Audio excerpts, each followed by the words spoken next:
Latest on transfer news sanibona bafethu uvane lo amathimi amaningi athenga engabe yakhithi iyathenga na ngizoqala nje ngeindaba ejabulisa abantu abaningi bafethu namhlanje. The former Orlando Pirates coach uJose Riveiro will be the new coach of a club yase Sweden iAIK Football. Le club ke bafethu it's one of the best teams ekhona vele Sweden yabo. Basathanda kum-announce nje uJose Riveiro as their new head coach after being left out after being sacked by Al Ahly last season. uJose Riveiro bafethu coach une-experience kakhulu, ucoach olaziyo ibhola. Let's hope nje wezo coach nje team yase Sweden uzokwazi ukuthi ayikhuphule leya team. Into engiyithanda kakhulu ke ise Sweden vele. Ise Sweden ile eEurope la afuna vele ukuya khona ucoach yabo. Let's hope uzokwazi amlande umfana wakhe okubani okumfukeng. Phela ke Mfukeng noJose Riveiro ba close indlela eyisimanga. Let's hope leya team leya izokwazi ukuthi yabo ifuna ukuthenga uFukeng asazi yabo. You can tell me in the comments kodwa ke regarding indaba zakhe uJose Riveiro bafethu. Kwesinye izindaba engizwile bafethu kuthiwa uSifiso Luthuli istriker seOrlando Pirates lesakora igoli elihle kakhulu indlela eyisimanga ngosikhathi kudlalwa iCarling Cup limo Moses Mabhida. Le striker lesingenzeka bafethu siye on loan to iMagesi FC yabo. Akukaka conclude wake but ke kuthiwa kungenzeka ukuthi umjida ahambe ayodlala on loan kwiMagesi FC, okuyinto vele nami ebengiyifuna ukumbona eya kwi-loan la kwi-team yala kwi-Betway Premiership, engayi kwi-loan kwi-club edlala le kwi-NFD yabo. Engayi kwi-loan kwama club lawa adlala le izansi, abe khona kwi-loan kwi-club esoyibona idlala la kwi-Betway Premiership. Umjida uyi-strikers right yabo. In my opinion he's a good striker in my opinion. So looking at the talent esinalo right now, I don't think yena uzokwazi ayithole i-game time yabo. Even noma basa ayithole i-game time, imagine ke yena yabo, even abo Radyopana abalithola ithuba. So ngaba i-loan e-right for yena umjida ukuthi aye kwiMagesi FC ayozama ukuthi athole ama-minutes abe i-main man lapha kwiMagesi. iMagesi phela right now ayinaso i-striker ezosibuya phambili, i-striker eside sizokwazi isikora amagoli. Let's hope umjida uzoyithola opportunity khona alisebenzise leli thuba lela linikezwe i-Orlando Pirates.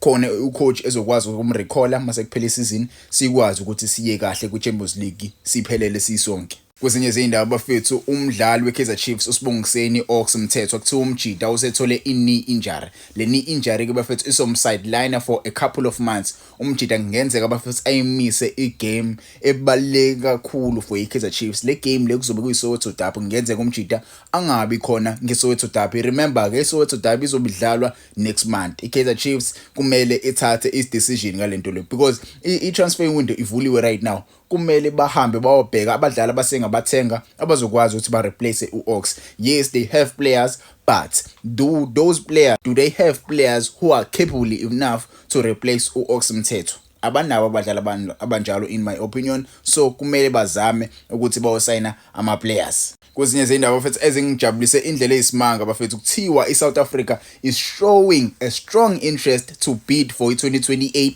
AFCON tournament. Kuthiwa bafethu ke ama-sources ayasho kuthiwa iBotswana nayo ishilo ukuthi ifuna ukushaya i-joint bid with iSouth Africa bafethu. iBotswana ihoste with iSouth Africa bafethu. Ngaba indaba ezimnandi kakhulu lezi ibuye bafethu iAFCON izohostwa la eSouth Africa. Sinazo izitadium ezi-enough ezokwazi ukuthi ziyihoste le tournament le. Yes, siyibonile ihostwa le eMorocco. Yes, zinhle iy'tadium zakhona. I think 2 or 3 stadiums zinhle lapha eMorocco, but ke masu compare iMorocco neSouth Africa, I feel like iSouth Africa is far more superior compared to iy'tadium zabo. Yes, I saw yabo bane-stadiums esimanje yabo isathanda kwakhiwa nje because nabo bazohosta i-World Cup, alungiselela i-World Cup ngokomthetho iMorocco. So ingakho bane-stadium ezinhle kanje so far. Nathi ke sinasi i-stadium. I feel like iAFCON ingangcono ihostwe la eSouth Africa ngo-2028. Yep. The last time Southern Africa ihostile it was back in 2013. It was back in 2013. So sekuhostwe ama-AFCON awu-7 ever since then. Sekuhostwe nje awu-7. So kumele ibuye ize la eSouthern Africa, and iSouth Africa kumele ihoste. Remember ke kuthiwa nje ngo-2028 iMorocco kuthiwa ngenzeka futhi iphinde ihost. Angifuni kube iqiniso lento because ngeke kube fair to other nations akhona vele la eAfrica yabo, but ke kuthiwa there are strong possibilities ukuthi ihoste again ngo-2028. Lento le for me ngeke ibe fair, but ke nga understand because vele bazoyihosta iWorld Cup. Kwezinye zey'ndaba bafethu umdlali weMamelodi Sundowns uKorisang umjida bafethu kuthiwa kungenzeka ajoyineni iStellenbosch FC. Stellenbosch FC umjida kuthiwa uzojoyina on a loan move. Remember-ke yesterday I spoke about uLebusa naye kungenzeka ajoyine iStellies. Nangu komunye umdlali bafethu uKorisang umdlali osathana kubuya le kwi-loan abele phesheya umjida kungenzeka ajoyine iStellies on a loan deal. Asazi kwenzakalani ngalomjida lo but-ke ever since iSundowns yamthenga le phesheya akaze a-impress ever since he was signed by iMamelodi Sundowns kungenzeka aye kwiStellies on a loan deal. Kwezinye zey'ndaba ey'phumile bafethu kuthiwa uJayden Rhodes usazoqhubeka ahlale kuye-Cape Town City after talks failed with iclub ade ifuna ukumthenga umjida. Remember-ke I spoke about uJayden Rhodes. He was one of those players obefuna u-Orlando Pirates ebufuna uyona iMamelodi Sundowns.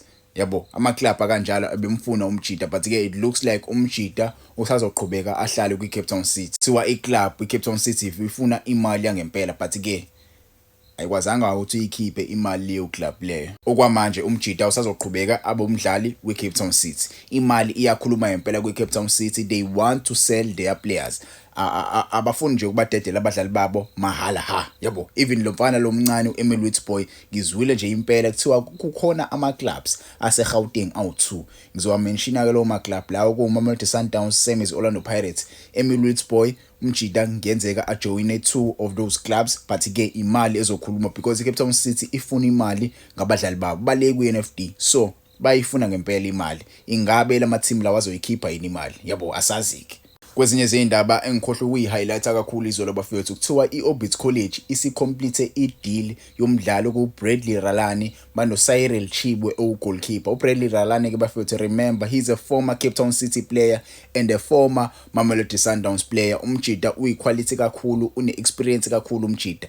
Uzodlala on the same league, not on the same league as umfana wakhe because umfana wakhe right now usedlala ku-NFD but bekuzoba mnandi kakhulu simbone on the same league as umfana wakhe ubani oku-Emil Witsboy. Yabo indaba ezimnandi kakhulu kulezi ukubona uBradley Ralani ebuyela ebholeni bafethu umjida uyalazi ngempela ibhola. It's a pity nje ukuthi umjida akayitholanga i-team enkulu ahambe ayidlalela yabo. Yes wayithola eMamelodi Sundowns but-ke i-team enkulu yabo mengikhuluma i-team enkulu I hope unyangi understand.